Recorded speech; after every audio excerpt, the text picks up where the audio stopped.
그는 소환되었다. 작은 세포에 깃든 후 분열하며 점차 모양을 만들어갔다. 이 과정은 마치 그가 살아갈 장소에 존재했던 수많은 생명체들의 진화 과정을 보여주는 듯 했다. 작은 세포에서부터 기어다닐 수 있는 무언가, 네 발로 뛸 수 있는 모습에서 두 발로 걸을 수 있는 형태까지 마치 압축 파일처럼 모든 생명체들의 기억을 보여주는 듯 했다. 이것을 보여주는 이유는 무엇일까?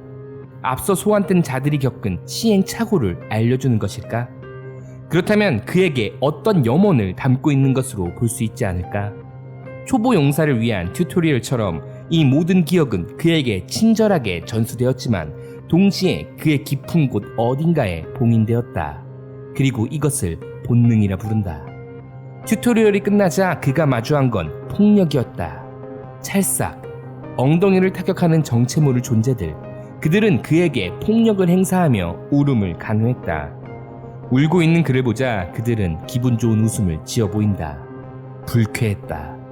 자신들의 뜻대로 그를 굴종시키는 이들의 모습은 마치 그가 살아갈 세상에 대한 복선처럼 느껴졌다.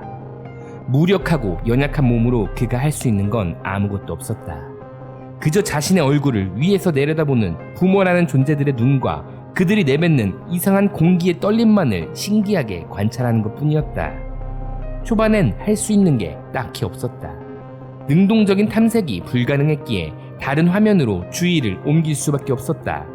마치 Alt 탭을 눌러 다른 창으로 전환을 하듯 그는 자주 잠에 빠졌고 다른 화면에서 이곳에 대한 정보를 수집했다. 다른 화면에서 그는 운신이 자유로웠다. 나비가 되어 날아다니거나 고양이가 되어 뛰어다녔다. 대부분의 시간을 다른 화면에서 활동하는 동안에도 그의 주된 화면은 저절로 재생된다. 그래서 어떤 존재들은 주된 화면보다 다른 화면에 더 흥미를 느껴 다른 화면만 보기도 한다. 주된 화면 보기를 포기한 채 방치해버려도 저절로 재생되기에 딱히 문제는 없어 보이지만 그 존재의 주된 화면에서는 정신적 문제를 지닌 인간의 삶이 재생된다. Alt 탭을 누르는 빈도수가 줄어든 건 그가 공기의 떨림, 언어를 알아듣기 시작할 때쯤이었다. 언어를 알아들을 수 있기 때문에 다른 화면에서 정보를 수집하기보단 주된 화면에서 능동적으로 정보를 수집하는 게 더 흥미로웠다. 그가 언어를 알아듣기 시작했다는 건 다른 인간들에게, 특히 그의 부모에겐 굉장히 반가울 수밖에 없었다. 그의 부모는 그에게 여러 언어들을 알려주었다. 그것이 그를 퇴화시키는 것인지도 모른 채 말이다. 언어의 본질은 A를 B라고 정의 내리는 것. 바꿔 말하면 A는 B일 수밖에 없다는 한계를 만들어내는 것이다. 부모는 그에게도 한계를 만들어냈다. 이름. 그가 자신의 이름을 알아들었을 때 그는 무한한 존재에서 이름을 가진 유한한 존재가 되었다. 그의 무한한 의식은 주된 화면에 고정되어졌으며 Alt 탭을 자유롭게 누를 수 없었다. 잠에 드는 순간에나 자연스럽게 화면 전환이 이루어질 뿐이었다. 그마저도 다른 화면을 보았던 기억들은 주된 화면으로 돌아오면 금세 잊히게 되었다. 그의 이름은 철수. 이런 배경에서 철수는 집중력이 좋다고 말할 수 있었다. 주된 화면에 집중하며 착실히 성장해 나간 철수는 재생되는 이야기에 잘 녹아들 수 있었다. 엄마와 아빠가 존재하는 평범한 가정환경, 그런 조건에서 살아가는 평범한 소년의 이야기. 그러나 이야기는 이야기다. 반드시 굴곡이 존재해야 한다. 흥미롭기 위해서.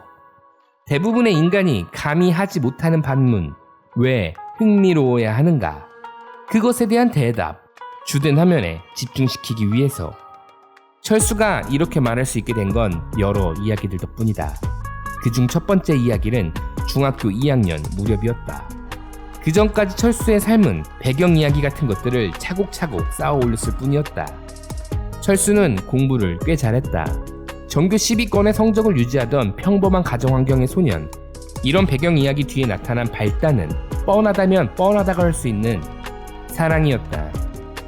늦은 저녁, 철수는 근처 분식집에서 산 떡꼬치를 손에 들고 학원 계단을 올라가고 있었다. 그러다 위에서 내려오는 한 소녀와 마주쳤다. 소녀의 입술이 유난히도 눈에 들어왔다. 선명한 분홍색의 입술. 그 앞에서 자신이 들고 있는 떡꼬치의 붉은색은 지저분하게만 느껴졌다. 저 소녀는 이따의 불량식품은 입에도 대지 않았을 것 같았다. 극강의 순수함을 입술에 품고 단발머리를 찰랑거리며 계단을 내려오는 소녀. 철수는 넋이 나간 채 소녀를 바라보며 걸어 올라갔다. 올라가던 철수와 내려오던 소녀가 엇갈려 지나가는 찰나 철수는 묘한 느낌을 받았다. 마치 선생님이 발표를 시켰을 때 같은 느낌. 두근거림과 긴장감이 묘하게 어우러지면서 달아오르는 느낌을 받았다. 설레임이었다. 이것을 증폭시킨 것은 지나가는 소녀의 샴푸 냄새. 심장의 쿵쾅거림에 철수가 당황하고 있을 때 소녀는 어느새 한참이나 밑으로 내려가고 있었다. 정신을 차린 철수는 그녀의 정수리라도 다시 보고자 계단 밑으로 고개를 숙였다. 그러자 소녀도 갑자기 위를 올려다보았고 눈이 마주쳤다. 혹시 소녀도 나에게 같은 감정을 느낀 걸까? 하지만 이것은 대단한 착각이었다. 소녀가 고개를 들어 위를 쳐다본 것은 철수가 들고 있던 떡꼬치 소스가 그녀의 정수리로 떨어졌기 때문이었다. 황급히 고개를 돌린 철수는 서둘러 교실로 달려갔다. 교실 문을 열자 자신의 자리를 맡아둔 한 녀석이 기다리고 있었다. 철수보다 공부를 조금 더 잘하는 친구. 항상 2, 3등은 앞선 친구였기에 묘한 경쟁심을 바탕으로 형성된 친밀감이 있었다. 그런데 이 녀석은 어딘가 조금 이상한 구석이 있었다. 어찌됐든 철수는 그래도 똑똑한 녀석이기에 아까 있었던 이야기를 해주었다. 엄청 예쁜 여자애를 봤는데 누군지 아냐고.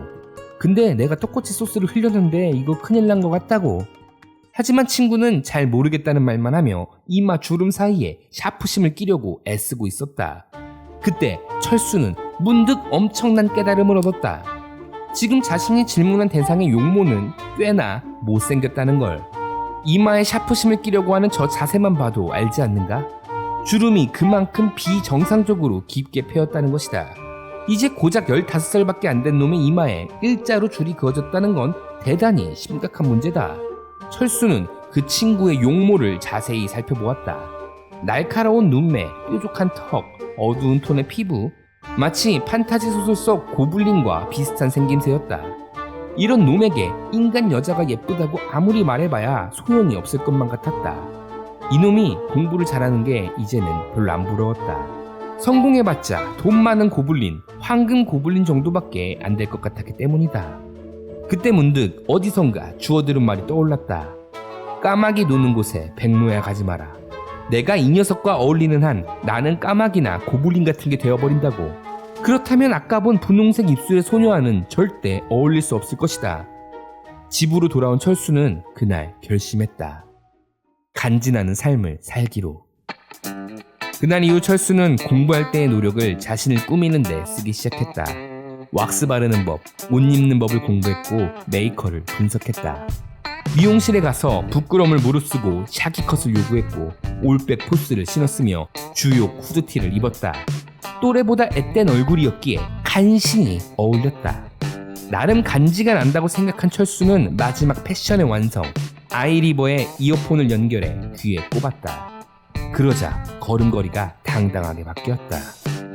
그렇게 철수는 음악에 몸을 맡긴 채 번화가를 걷기 시작했다. 목적지는 없었다. 그냥 간지나게 꾸미고 돌아다니고 싶었던 것이다. 그렇게 어느 오락실 앞을 지나갈 때쯤이었다. 저 앞쪽에 7에서 8명 정도가 몰려 있었다. 그들과 거리가 가까워지자 철수는 조금 놀랐다. 학교 친구들이었다.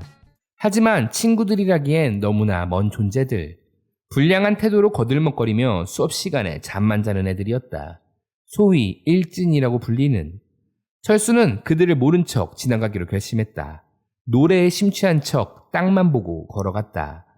그들을 몇 걸음 지나쳐 갔을 때쯤 철수는 불현듯 익숙한 실루엣을 보았다. 설마 하는 마음으로 호기심을 참지 못한 철수는 뒤돌아보았다. 그곳에는 학원에서 보았던 분홍색 입술의 소녀가 있었다. 소녀는 옆에 있는 다른 소년에게 뭐라 말을 하고 있었다. 철수는 황급히 고개를 돌려 땅을 바라보며 앞으로 다시 걸어갔다. mp3 볼륨을 키워도 이상하게 긴장이 되었다. 발걸음을 조금 빠르게 걷던 철수는 멈출 수밖에 없었다. 갑자기 무릎이 굽혀졌기 때문이다. 후드티의 머리 부분이 잡힌 채 어디론가 끌려갔다. 아마도 이때 철수는 알트 탭을 눌렀던 것 같다. 자세히 기억나지 않았기 때문이다. 주된 화면으로 다시 돌아왔을 때 철수의 눈에 보인 건 한쪽밖에 남지 않는 올백 포스와 더러워진 후드티, 없어진 아이리버였다. 여자친구 머리에 더러운 걸 묻힌 죄, 메이커를 입으며 깝죽거린 죄, 그것이 철수가 시멘트 바닥 위에 누워있는 이유였다. 철수는 그제서야 실감했다. 강제로 소환된 이곳에서 처음에 느꼈던 그 불쾌함은 역시나 복선이었으며 인간은 강제로 재생되는 이야기 속에 내던져진 존재로서 억울함도 느낄 새 없이 살아가야 한다는 것을. 불쾌했다. 철수는 그렇게 다음 이야기로 나아갔다. 강제로.